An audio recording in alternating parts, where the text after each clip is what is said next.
Hello there everyone, my name is David Luchford and welcome to lesson 24 of my Ancient Greek course. Today we are going to be putting our newfound knowledge of the third declension into practice, that is our knowledge of the subgroups 3C and 3D. But before we do that, let me show you my virtual sets of shelves. Now I haven't actually got any new amphorae this week, okay? But there has been a new addition to my first virtual set of shelves, namely the busts of Homer and Plato, as voted for by you the people. Now you might think, why is it not just Homer? Well, that's because Homer himself could not fill the gap, so I went with the top two options that you the people voted for. You see, this is a democracy right here. In the words of an internet legend, this is democracy manifest. And I also want to show you my newest set of shelves, which is currently empty. So if you would like to add a virtual amphora or virtual amphorae to my new set of shelves, which is quite a classical set of shelves, you know, due to the columns, then you can do so by going to www.buymeacoffee.com/learnancientgreek. And before we move on, I would just like to say a big thank you to everyone who has supported my channel. I greatly appreciate it.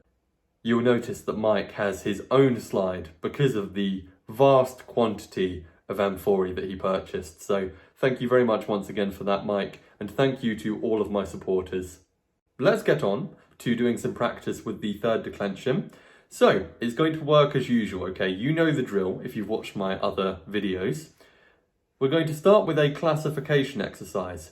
Here you have a collection of 10 nouns from different declensions, okay? They may be from the first declension, the second declension, or the third declension. But as our focus is the third declension, and in particular 3C and 3D nouns, you know that there will be some 3C and 3D nouns amongst them. But do be aware that the nouns could be from any of the subgroups that you've learned about so far. So, using what I've taught you, please do pause the video and state which subgroup each of these nouns belongs to.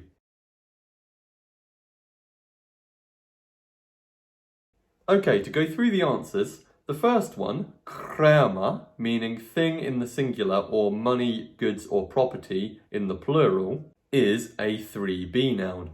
We know that because it ends in os in the genitive singular and it is neuter. The second one, oros, meaning mountain or hill, is a 3C noun. We know that because in the nominative singular it ends in os, and in the genitive singular it ends in ous. Those two things let us know that it's a 3C noun, and like all 3C nouns it is neuter, which we can see from the definite article to.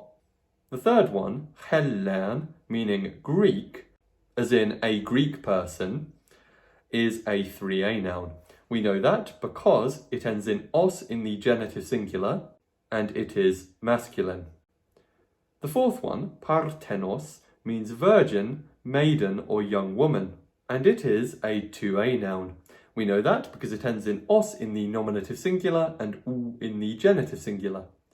The fifth one, Sophocles, means Sophocles, the great tragedian.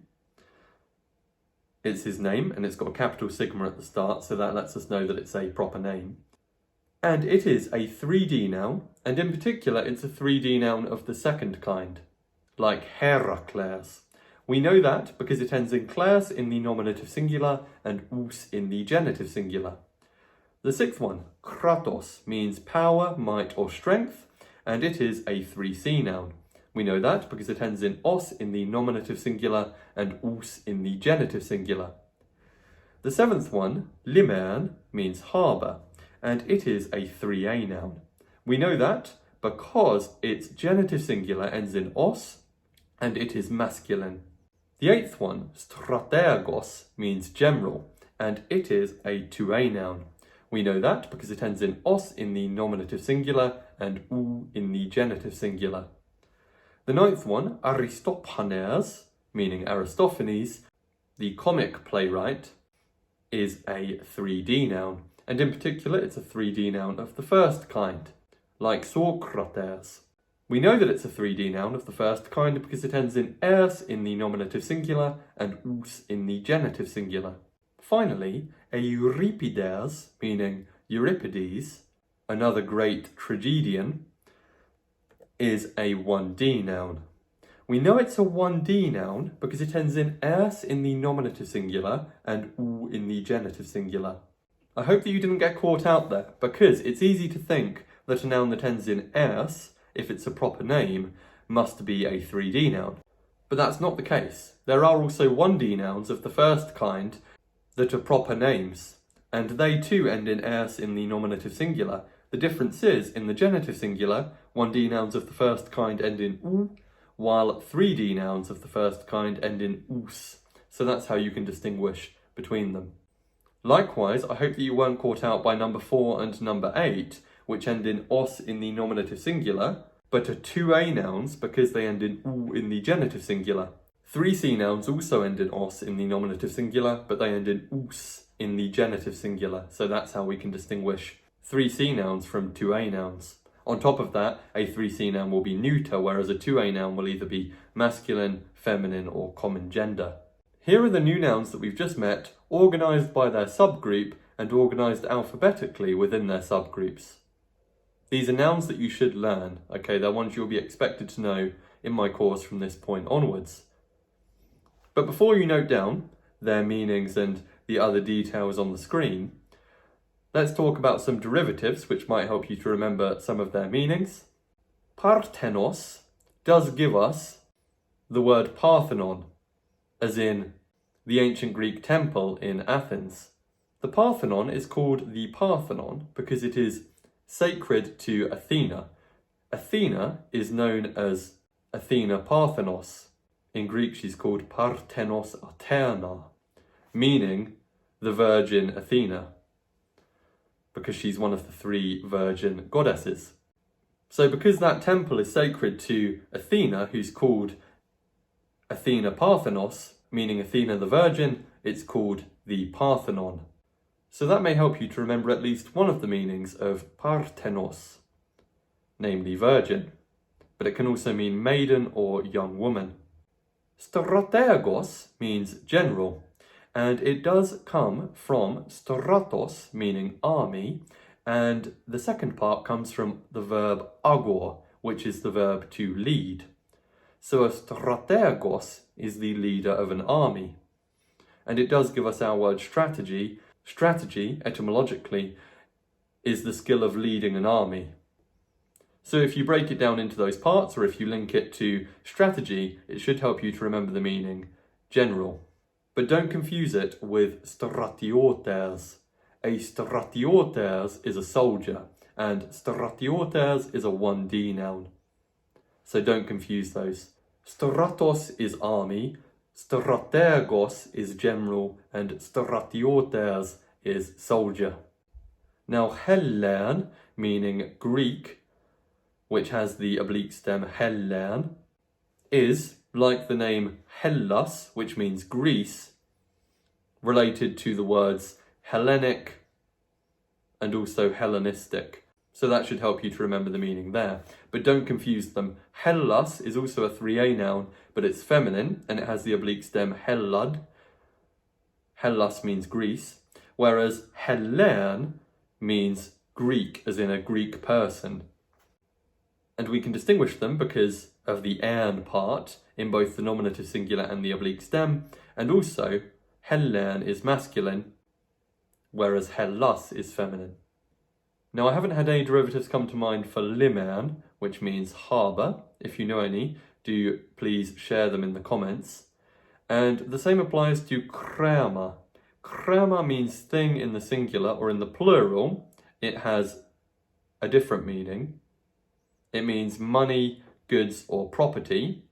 However, I definitely know some derivatives from kratos, namely all of the words which end in krasi or kratic. So for example, democracy and democratic, and aristocracy and aristocratic. Democracy comes from 2 Greek words, demos, meaning people, and kratos, meaning power. So democracy is etymologically people power. It's for a political system where the people hold power. Or are supposed to, at least. Aristocracy comes from aristos, an adjective meaning best, and kratos, meaning power. So an aristocracy is supposedly where the best people have power. I'm not aware of any derivatives from oros. If you know some, please do share them below. And the last two are proper names, like the first one was. So we don't need any tips to remember those, because we can just transliterate them. So please do pause the video and ensure that you've noted down all of these nouns, their meanings, and the other details on the screen, like their gender, as indicated by the definite article, their oblique stems where applicable, and their subgroups.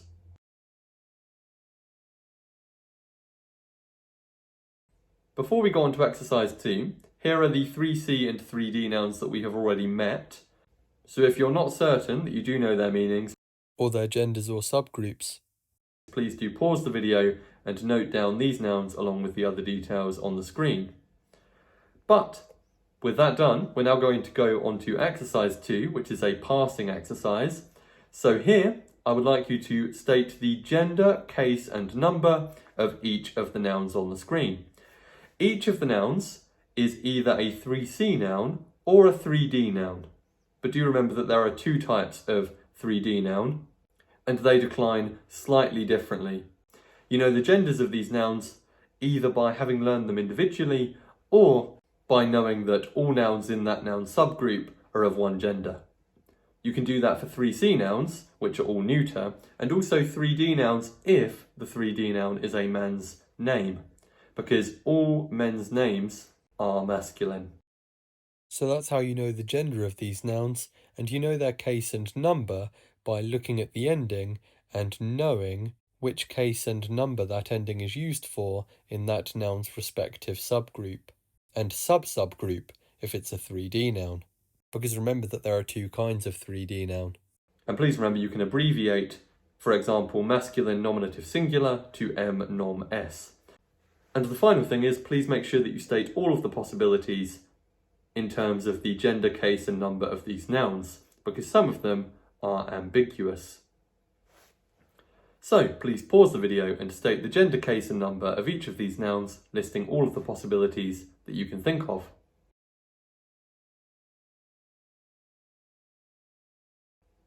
Okay, we're now going to go through the answers. The first one is horaire. Horaire is neuter, nominative or accusative plural. We know it's neuter either by knowing that it's a 3C noun and that all 3C nouns are neuter, or by having learned its gender individually. Learning the gender individually is always an option, but there are often easier routes to knowing the gender. We know it's nominative or accusative plural by knowing that the ending iter for 3C nouns is the nominative or accusative plural ending. And it could in principle be neuter vocative plural as well. We know that because the vocative plural is always visually identical to the nominative plural. The second one, sopoklea, is masculine accusative singular. We know that it's masculine because it's the name of a man. And we know that it's accusative singular by knowing that it's a 3D noun of the second kind, and 3D nouns of the second kind use the ending "r" in the accusative singular. The third one, trieres, is feminine, nominative or accusative plural. We know it's feminine by having learned the gender individually. We had to learn that trieres is a feminine noun, and we know that it's nominative or accusative plural by knowing that the ending "ase" is used in both the nominative and accusative plural of 3D nouns of the first kind. And we need to know that trieres is a 3D noun of the first kind. Now it could in principle also be vocative plural, so really well done if you put feminine vocative plural as a third possibility. Even though it's not a realistic possibility, it is grammatically a possibility. The fourth one, Herakles, is masculine vocative singular. We know it's masculine because it's the name of a man, and we know that it's vocative singular by knowing that Herakles is a 3D noun of the second kind. In fact, we used it as our paradigm for nouns of that sort. And knowing that "ase" is the vocative singular ending for 3D nouns of the second kind. The fifth one, teichos, is neuter genitive singular. We know that it's neuter because it's a 3C noun and all 3C nouns are neuter. And we know that it's genitive singular by knowing that it's a 3C noun and that for 3C nouns, the ending ous is the genitive singular ending. Number 6, aristopaner, is masculine accusative singular. We know it's masculine because it's a man's name and all men's names are masculine. We know that it's accusative singular by knowing that aristopaners is a 3D noun of the first kind, as we saw in the first exercise, and by knowing that for 3D nouns of the first kind, the ending eta is the accusative singular ending. Number 7, krate, is neuter dative singular. We know it's neuter by knowing that kratos is a 3C noun and all 3C nouns are neuter, and we know that it's dative singular by knowing that the ending a, that is epsilon iota, is used in the dative singular of 3C nouns. Number 8, oresin, is neuter dative plural. We know that it's neuter by knowing that oros is a 3C noun and all 3C nouns are neuter, and we know that it's dative plural by knowing that the ending sin is used in the dative plural of 3C nouns. In fact, the ending sin is the dative plural ending throughout the entire third declension. But the sigma sometimes combines with another letter to make a different letter, like xi, for instance, if it meets with kappa. Anyway, number 9, aristopanes, is masculine vocative singular. We know it's masculine because it's the name of a man, and we know it's vocative singular by knowing that aristopanes is a 3D noun of the first kind, and in the vocative singular, those nouns use s, that is epsilon sigma. So if you wanted to address Aristophanes, you would call him Aristopanes. Finally, number 10, teichos, is neuter nominative or accusative singular.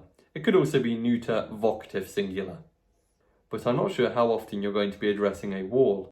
Says the guy that was filmed looking at a wall and saying teichos the other day, but I wasn't directly addressing it. I was labelling it, okay? Those are different things. And we know that teichos is neuter by knowing that it's a 3C noun and that all 3C nouns are neuter, and we know that it's nominative or accusative or vocative singular by knowing that its nominative singular form is teichos, and that form will also be used in the accusative singular and the vocative singular. Or since there's a regular ending for 3C nouns in the nominative singular, we could say that we know that by the ending os. For 3C nouns, os is the nominative slash accusative slash vocative singular ending. So I hope that you successfully identified the gender, case and number of those nouns. Exercise 3 is a translation exercise.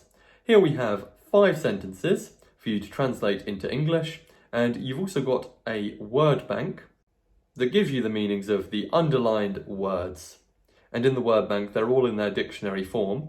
Be aware that you do have an adjective in the word bank. We haven't met adjectives yet or how they work, but for now, let me just say that the adjective aristas is going with tragoidias. And one way you can know that in this case is that it's sandwiched in between the definite article and the noun. That's one way that adjectives can be deployed, with the sandwich construction that we learned about in the video on the genitive case. Now, these sentences do use nouns from all 3 declensions. Sometimes you can use the definite article as a key, other times you do need to know the endings. Bearing all that I've taught you in mind, please do pause the video and translate these sentences into English.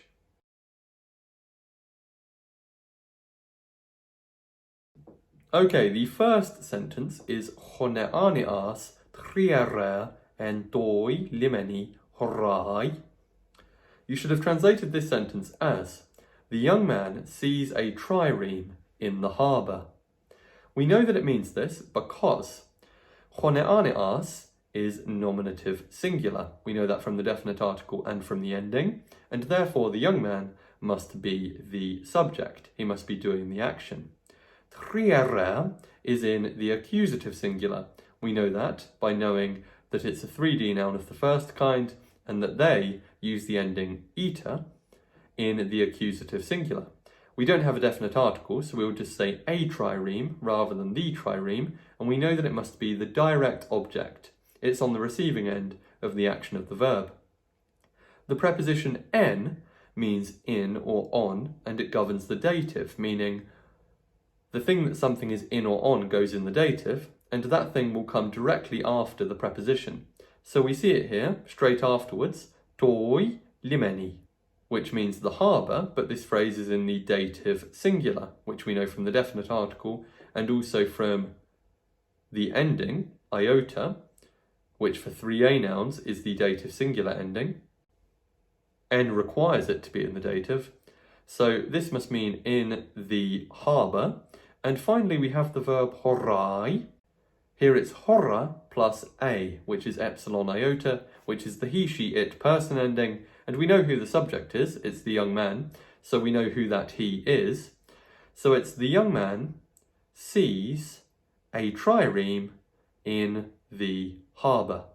Now, you may have noticed that I haven't put a circumflex over the contract vowel here. I know I said that I would do that, okay? I said that I won't put the circumflex anywhere unless it's useful for knowing that a contraction has taken place, or it's useful for knowing the vowel length. However, I've since changed my mind. I've decided not to put the circumflex anywhere. If a vowel is long because of a circumflex, I will tell you that it's long, where that makes a difference. But I've essentially thought to myself that I should be consistent and either put the circumflex everywhere or nowhere. And I'm going to go with nowhere for reasons that I've explained about the importance of accentuation already. We don't need a knowledge of it to successfully translate Greek, except in a few cases which I will let you know about at the time. But do remember that when you're reading actual Greek texts and you see contract verbs in their contracted form, there will often, but not always, be a circumflex above the contract vowel. And that's a helpful signpost that a contraction has taken place. But you will also see the circumflex elsewhere too, so it doesn't guarantee that a contraction has happened. Number 2 is ta orre taumazde honauters. You should have translated this one as the sailor is amazed by the mountains or the hills. We know that it means this because ta orre is from the noun oros, but here it is accusative plural. It could in principle be nominative plural because ta is neuter, nominative or accusative plural, and for 3C nouns the ending er is also ambiguous. It's either nominative or accusative plural. That's because neuter nouns and neuter words in Greek in general are visually identical in the nominative and the accusative. So we do need to look at the rest of the sentence to establish whether this is nominative or accusative plural, but spoiler alert, it's accusative plural. Next we have the verb taumazde, and here we had to look at the word bank. Talmazdor means to be amazed by, and the thing you're amazed by goes in the accusative. Because it ends in a, we know that he, she or it is amazed by something, and that he is given to us here, honauters. We know that he must be doing the action, that he is the one that's amazed by something, because of the fact that he's in the nominative. Honauters is nominative singular, which we know from the definite article, and the ending ers, which for 1D nouns of the first kind is the nominative singular ending. So he must be doing the action. And therefore this sentence must be, the sailor is amazed by the mountains or the hills. We can now see that ta orre must be accusative plural rather than nominative plural because we've already found a nominative, namely honauters, and the verb is only singular. In light of that, it's not possible for ta orre to be nominative here. The verb talmazdor is a bit weird because it's an active verb, which means that the subject is doing the action. But in English, if we translate it as amazed by, it makes it sound passive. A passive verb is where the subject is on the receiving end of the action. That may sound strange given what I've taught you, namely that the subject is the one that's doing the action, but that's only the case with active verbs. If the verb is an active verb, then the subject is the one doing the action. But if the verb is a passive verb, then the subject is actually having the action done to him or her or them. An example of a passive verb is I am being stopped. Another one would be I am being carried. Now we've only met active verbs so far in this course. We shall meet passive verbs later on. Anyway, talmazdor is actually an active verb, but it looks passive when we see the English translation be amazed by. So it's grammatically active in Greek, meaning that the subject is doing the action, but it does have a passive translation in English. Unless we opt for an alternative translation, it can also be translated as to wonder at, as in to be in awe of something. So you could say the sailor wonders at the mountains, and that keeps it in its active form in English. But it's totally fine to say the sailor is amazed by the mountains, even though the verb is not passive in Greek. We shall do verbs that are passive in Greek later on in the course.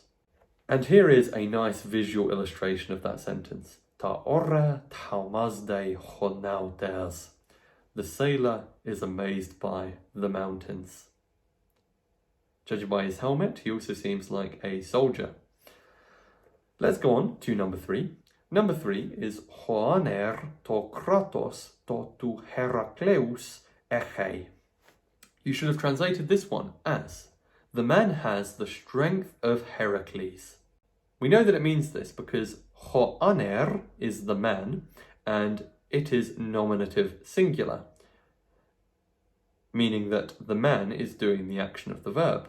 Next we have to Kratos, which means the power or the strength or the might. So you could have said power or might instead of strength in your translation. And right now, we're not sure from the definite article in the ending whether this is nominative or accusative, since neuter words are visually identical in the nominative and the accusative, but it must be singular. Then we have to Herakleus. Now to here is in front of another form of the definite article. And so we should check whether we've got another to. We do. So this is a repeated definite article. And therefore here we have the repeated article construction being used to deploy a genitive noun and definite article. That's why we've got this genitive phrase here, to Herakleus, which is Heracles' name with the definite article, but in the genitive singular. We know it's genitive singular either from the definite article or from the ending, if we know that the ending us is the genitive singular ending for 3D nouns of the second kind. And then let's look at the verb to understand what's going on there, and we'll piece the sentence all together afterwards. Echei is from the verb echor, which is the verb to have or to hold. Here it ends in a, so he, she, or it is doing the action. Now, since the verb is singular, and we already have a nominative, hoaner, meaning the man, we know that the man must be doing the action, and therefore kratos must be in the accusative, not the nominative. So, the man has the strength, or the power, or the might, literally the one of Heracles. Now we have the definite article with Heracles. I've said that in Greek they often use the definite article with proper names, even when those names are the names of individual people or places, which we do not typically do in English. So we leave the word the out there, but literally this is the man has the strength or the might or the power, the one of Heracles. But we don't say the one in our translation. We know that this is giving us some more information about the power or the strength, namely whose strength it is. So we would say the man has the strength of Heracles, or you could say the man has Heracles' strength. The reason that I left it as of in my translation is because I think this is actually one of the contexts in which it sounds nicer to say of than it does to use apostrophe s or s apostrophe. But most of the time when translating Greek, it will sound more natural to use apostrophe s or s apostrophe. Number 4 is Chosopokles tas aristas tragoidias ae boie. You should have translated this one as, Sophocles always makes the best tragedies. We know that it means this because Sophocles here is in the nominative singular, which we know from the definite article and also from the ending. And then we have tas aristas tragoidias, which is the best tragedies, word for word. And it's in the accusative plural. We know it's in the accusative plural from the definite article tas, and also from the ending as, which for 1b nouns like tragoidia, which we had to get from the word bank, is the accusative plural ending. Now the ending as is also used in the genitive singular of 1b nouns, but here we know it's got to be the accusative plural ending because of the definite article tas, which is unambiguously accusative plural. And if we'd learned adjectives, we could also know from the ending of the adjective. But we haven't done adjectives yet, and I told you that because it's deployed in the sandwich construction, in the middle of tas and tragoidias, it is going with tragoidias, the tragedies. So this is the best tragedies, and they're the object, in particular, the direct object. And then we have are, which is an adverb meaning always, and the verb poie. Poieor is the verb that's being used here. Here it's poie. It's poie plus a to make poie. He, she, or it is doing the action because of the ending a, and therefore Sophocles always makes the best tragedies. Number 5 is Aristophane herguner lege. You should have translated this one as the woman is speaking to Aristophanes. Or alternatively, the woman speaks to Aristophanes. We know that it means this because Aristophane is the dative singular form of Aristophanes. We know it's dative singular from the ending a. We know that it's a 3D noun of the first kind, and they use the ending a, the diphthong a, as the dative singular ending. So although we didn't have a definite article here, we knew the case from the ending a. So therefore this must mean to Aristophanes or for Aristophanes, given what we've learned about the dative thus far. And then we've got herguner. Herguner is the woman, and the woman is in the nominative singular, which we know from the definite article, but also from the nominative singular form of the noun being used here, that unique nominative singular form. We've got guner rather than gunaik, which is the oblique stem plus an ending. We've got the nominative singular form. So, the woman must be doing the action, and Aristophanes is in the dative, so it's either to Aristophanes or for Aristophanes. And then at the end we've got lege. Lege comes from the verb legor, which is the verb to speak. Here it ends in a, and therefore he, she, or it is doing the action, meaning he, she, or it is speaking or speaks. And now we can piece the sentence together. We know the woman is doing the action, so the woman speaks or is speaking to Aristophanes. Let's now summarise our learning for lesson 24. We have consolidated our knowledge of how to recognise that a noun is a 3C noun or a 3D noun. That was with the first exercise. And we also consolidated our knowledge of how to recognise that a noun is a 1D noun or a 2A noun or a 3A noun or a 3B noun in that exercise. Moreover, in this lesson we consolidated our knowledge of how 3C and 3D nouns decline. We did that with the parsing exercise and also the translation exercise. In the translation exercise, we also consolidated our knowledge of how nouns in other subgroups decline because they weren't all 3C or 3D in that exercise. And we also reinforced our learning about how to translate nouns without the definite article. And finally, in this lesson, we've also met a lot of new nouns and we've also met a new verb. I haven't put the adjective aristos on here because I'm not going to ask you to memorise any adjectives yet, given that we haven't done the grammar of adjectives. We shall look at that in a future lesson. But you might be pleased to know now that with what you've learned about noun declensions, learning how adjectives decline will be easy. Because adjectives use the endings from noun declensions.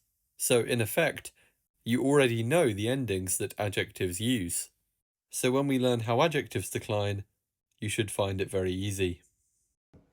But for now though, I need to say thank you very much for watching.